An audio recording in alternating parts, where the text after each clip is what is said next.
Hey everyone, and thanks for jumping back into the cryptoverse. Today we're going to talk about Ether and its USD valuation, as well as its valuation measured against Bitcoin. If you guys like the content, please subscribe to the channel, give the video a thumbs up, and also check out the Telegram channel, which you can find a link to in the description below. Let's go ahead and jump in. So, does anyone remember the end of December? We told you guys to remember it. We did a video the last day of December showing where the price was, right? Where was the price? Well, the end of December, believe it or not, which was about a week ago, the price was between $700 and $800. Yes, that was about a week ago. Okay, and I've seen a lot of bearish sentiment, for Ethereum the last couple days, namely because it hasn't continued its move against Bitcoin yet, right? It had a nice spike, but it has not continued that move. And one of the things we've said before is that, these moves can take months. They could also be over before we know it, but they can also take months to sometimes play out. And let me show you what I mean. So this chart shows the Ethereum Bitcoin ROI as it was a week ago, okay? And the green line is 2020, and it should extend into 2021. So let's update it. This is what's happened since then. We continued to come down for a few days, and then we spiked up. Okay? We continued to come down for a little bit, and we spiked back up. Now, are we on track with prior moves? Well, certainly I don't expect the ROI against Bitcoin to be anywhere close to what it has seen in the past. Are we going to pretend that it can't happen? We're not going to pretend anything, right? We hold Ethereum because we expect a lot out of it, and it has given us a lot. If you think about it, a year ago, a lot of us were accumulating Ethereum for $100 to $200. So a lot of us are up 10x or more on some of our investments in Ethereum. I mean, you could have bought it for 80 or 90 bucks. You're up well more than 10x at this point, and that was only a year ago. The price of Ethereum a week ago was in the 700s. A month ago, it was less than 600. And a year ago, it was prime accumulation time. If you're watching this video and you remember those videos where we said the accumulation phase of a lifetime or the reaccumulation phase of a lifetime, let me know in the comments, because these were the key times to accumulate. Now, would I accumulate Ethereum here? Well, personally, the answer is no, right? Personally, the answer is no, but that doesn't mean that what I do is necessarily right for everyone. And just because I have stopped accumulating it does not mean that I think the price won't go up anymore, right? I mean, if I thought the price was deadlocked at $1,200, then I would have already sold all my Ethereum. But I, in fact, own most of my Ethereum. So just because I might stop buying it at some point, that's okay. You want to let some of it just ride for a while. We spent years accumulating it, and then let it ride into a theoretical bubble and take profits along the way. One thing to consider is that there's nothing wrong with taking profits. I have people messaging me, constantly worried about Ethereum. It was 700 a week ago. Now what's happened is it's gone up almost 2x. I mean, it was like 600 a few weeks ago. It's gone up like 2x since then. These portfolios of everyone's that own a lot of Ethereum, and I know a majority of you have more Ethereum than Bitcoin. We'll get to you guys later. But when it balloons like this and your portfolio goes up 2x in a week, it leaves you wondering, oh my gosh, I'm so scared. What if it collapses? Well, let me say this, right?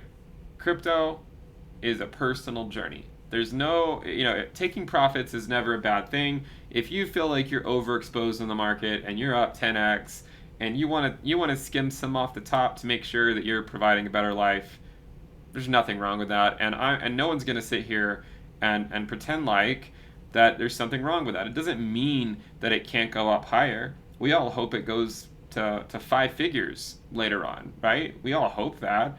But again, crypto is always, and it always has been, a personal journey. You can get on the train for periods of time, and if you want to get off when things are getting too hot, there's nothing wrong with that. I mean, if your cost basis is if you're up 10x from your cost basis and you want to take some profits to help pay your mortgage or pay your car off or pay your student loans, is there anything wrong with that? No, right? There's nothing wrong with that. It doesn't mean it can't go up. Personal goals, right? Personal goals. We all have slightly different personal goals, and we're just here to look at the data to help people line up their personal goals with risk levels in the market, okay? Now, this color codes it based on three things, right? Whether Bitcoin is below its 20-week for the entire 4 months, as measured from the beginning of December through the end of March, color-coded red if Bitcoin was below its 20-week for that amount of time. You can see those years, Ether Bitcoin doesn't do so well. In years where Bitcoin is above it for part of the time and below the 20-week for the other part, it was yellow. The 2 times where Bitcoin was above its 20-week for the entirety of those 4 months are colored in green. So far, 2020 and then heading into 2021, we're green. And in fact, if you think that we're not keeping pace with prior cycles, it's just simply not true. In fact, currently, we're ahead of one of these other years. You can see that the year we're ahead of is 2015. So in terms of the Ether Bitcoin ROI, we're still ahead of the 2015 ROI, which ultimately did this, right? Ultimately saw a several X multiple later on in the cycle. Now, I don't believe we're going to go up like 10x against Bitcoin in the next few months. But at the same time, is it possible there's still some upside? Of course. Of course it's possible there's still some upside. Do I have stop limits in place to protect me in the event of a dump? Of course. Of course. Would I sell all my Ethereum in the event of a dump? Hell no, because we know that wicks can sometimes wick down for a couple weeks and then go straight back up. But the thing is the problem is we just simply don't know what the future holds, and operating deterministically like people did at the end of 2018 or the end of 2017 and the beginning of 2018 is how a lot of people lost a lot of money.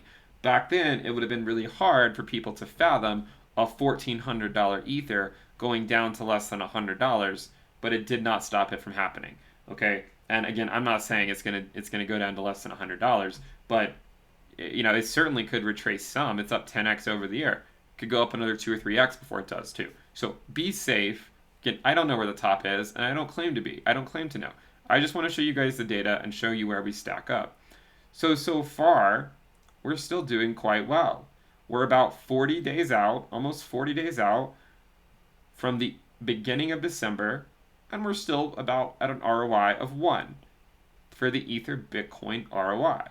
So far, it's been keeping up with Bitcoin more or less since the end of December. It might seem sometimes like Bitcoin is the only one moving. Again, it's recency bias. It's simply not true. Ethereum moved a week ago. Ethereum was above a little over 700. Today, we're flirting with the $1,200 level with a peak, a local top around 1292.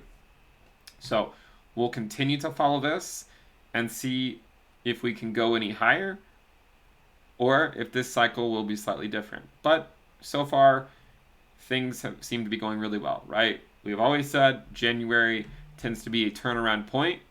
I don't think that anyone can say that so far it hasn't turned around, because you can see here, pretty nice move. Yes, it's dipped down some recently. So did every other year, right? Every other year we've had dips back down against Bitcoin. It all comes down to Bitcoin volatility. We've checked a lot of boxes. Did we get a Bitcoin golden cross? Check. Is Bitcoin above its 20-week? Check. Did Bitcoin test its 20-week? Check. Is Bitcoin volatility high? Yes, it is.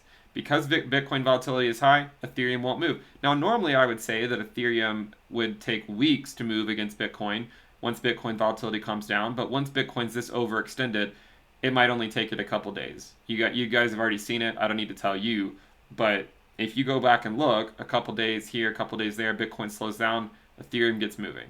Okay, so we want Bitcoin to calm down. If it doesn't, and Bitcoin volatility goes up and the price goes to the upside, Ethereum will likely be dragged up with it. Okay, If Bitcoin volatility is to the downside significantly, then the price of Ethereum will likely go down with it.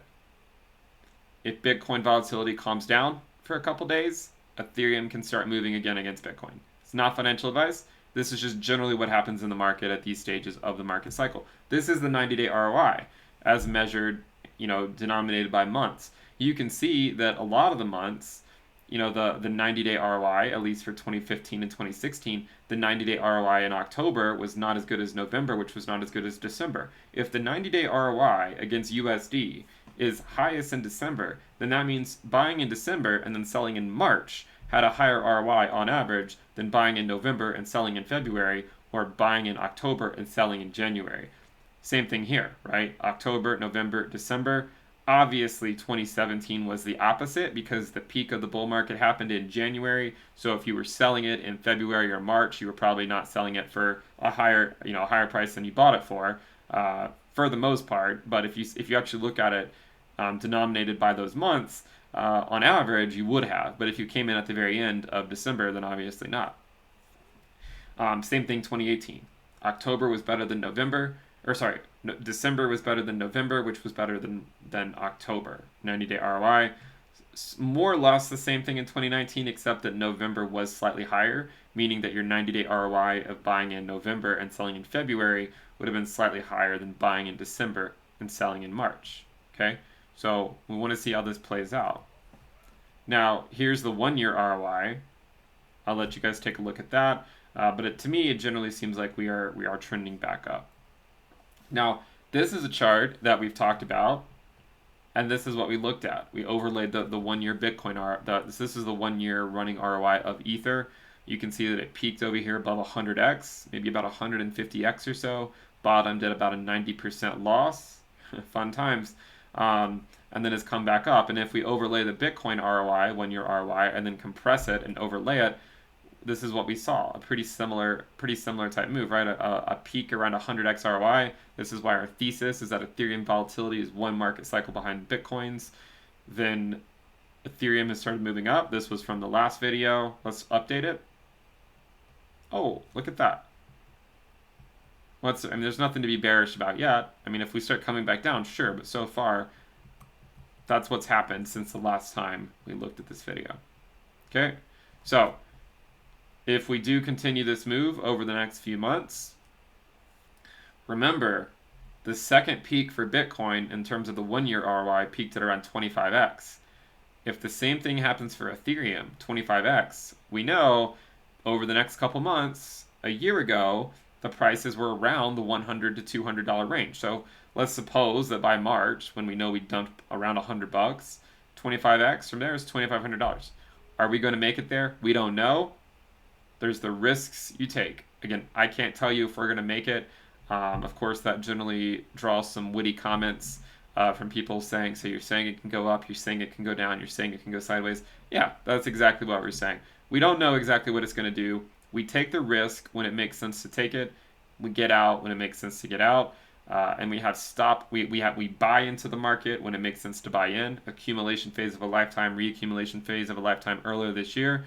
And then we get cautious when things are doing exactly like what they're doing now. We get very cautious. I get very cautious. Not financial advice. Do whatever you want to do. But I get cautious.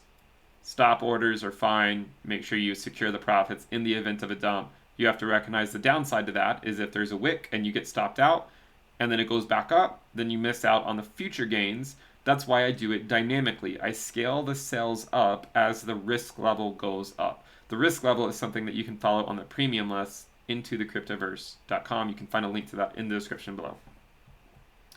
Now, what we're going to do is we're going to go over here and we're going to look at Ethereum and we're going to look at Bitcoin. Okay, so again, let's look at December 31st. You can see on December 31st, we were around $700.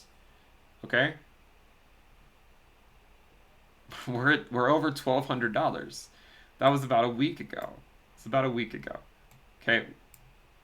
What we want to see now is, the three things that can happen Bitcoin keeps going up and it drags Ether with it, but if Bitcoin keeps going up quickly and it's dragging Ether, then most likely the Ether Bitcoin valuation will bleed. Okay? Over the macro scale, over say weekly scales, if Bitcoin's going to like 50K or 60K in a week, then there's a good chance Ether Bitcoin bleeds. If Bitcoin can just chill out for a couple days, then we can get moving again, right? We can get moving again. Ether USD is still up significantly. For those that like to pretend that Bitcoin has yielded better returns, it's just simply not true. If you take a look, as measured from March, the bottom wick, Ether has netted from where we currently are 1,255%. Where is Bitcoin from the bottom? From the bottom to where it currently is, 940%. Ether has in fact outperformed Bitcoin since the bottom.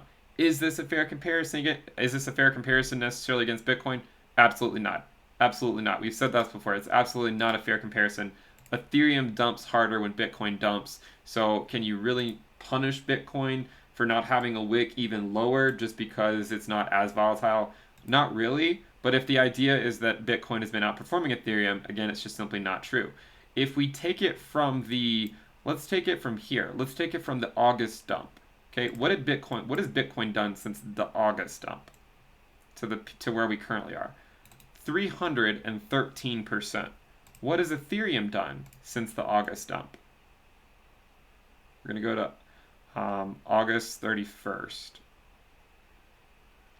Actually, this is a weekly time frame, so let me switch this over to weekly so we can just get it exactly. So we'll go over to August 31st from the bottom. 293%. So recency bias. It's recency bias. Bitcoin has outperformed it over the last few months, 313% compared to 293%. That's where the recency bias comes from. But over the course of say a year or more, let's go down to the 2018 crash. Ethereum's up 1400%.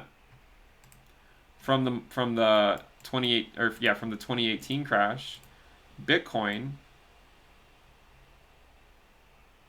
is up about 1,200%. So again, it's recency bias that causes the misconceptions that Bitcoin has outperformed Ethereum. Obviously, Bitcoin has been doing quite well recently, and it's why I hold the majority of my portfolio in Bitcoin. The upside potential is great, and you get it for a lower risk than for Ethereum, but I still own more Bitcoin than Ethereum, right? I own more Bitcoin than Ethereum because the risk-adjusted returns for Bitcoin are quite attractive. For Ethereum, the volatility is a lot higher, therefore the risk is a lot higher. You're paying for greater returns, so you should theoretically see greater returns over the macro scale, but there's going to be times where it trends down. If we look at the Ether Bitcoin valuation, remember the end of December, right? We've come up a lot, 30% or so. From the wick, from the wick here, we came up about 50%. So as long as Bitcoin holds for a few days, we can always see Ether start to run. If Bitcoin continues climbing, Ethereum likely gets dragged up with it. So we're going to keep an eye out for that. Ethereum will likely get dragged up with it if Bitcoin continues climbing. If Bitcoin crashes, Ethereum's coming down too. Okay, it's just simply likely what's going to happen. Now, if Ethereum comes down, it doesn't mean it can't bounce, right? I mean, Ethereum could come down and then Bitcoin maybe stabilizes at a lower level. It doesn't mean Ethereum can't continue its run. So keep that in mind. But if Bitcoin sees a catastrophic correction, then surely Ethereum is coming down significantly. So again, it's all about the risk. You have to figure out if the risk is worth it for you. Now, if we switch this back over to a monthly time frame, we can see that in fact the 20-month moving average has helped us find support in a bull market for the third time in a row, right? Here, third time in a row. 2-month candles, so a monthly candle and a monthly candle on it, a monthly candle and a monthly candle. a monthly candle, and a monthly candle. So third time in a row, so far, we have found support on the 20-month moving average. Remember, the 50-month was the top in the summer. So if we were to go there, we'd be looking at a valuation of 0.0415. If you multiply that by the current price of Bitcoin, it's over the prior all-time high for Ethereum. So keep an eye on that. We're not saying we're going to make it there, but if we do, there probably would be some resistance at that point. So I would say buckle up. It's going to be a hell of a ride in Q1. Probably not going to just go sideways. Now we're probably going to, but probably not going to go just sideways. It's probably going to be either up or down. Bitcoin is very overextended, and we just want to see how long it can maintain this level of extension. The longer it can, the more likely Ethereum and other and say altcoins will have to potentially make their own gains. But as long as Bitcoin is putting in new all-time highs week over week over week, Ethereum is likely going to not make a sustained move, right? A sustained move. And so far, we have made a temporary move, but we would like to see a sustained move where we keep moving up. That's what we want to see. To see that, we need periods where Bitcoin volatility drops back down. Keep an eye on Bitcoin, and we'll follow the Ether Bitcoin ROI as we navigate through Q1. Remember to be safe. Don't bet the family farm, and remember, again, crypto is a personal journey. You have to do what is best for you. Hopefully, we will continue to follow Ethereum as it hopefully gets to $1,400 and can go above its prior all-time high. But if we don't make it, I think later on we'll break it regardless. Later in the theoretical market cycle. So subscribe to the channel if you guys like the content. Give the video a thumbs up. Also check out the Telegram channel in the description below. That'll wrap it up for the video. I hope it was insightful, if not a bit repetitive. I'll see you guys next time.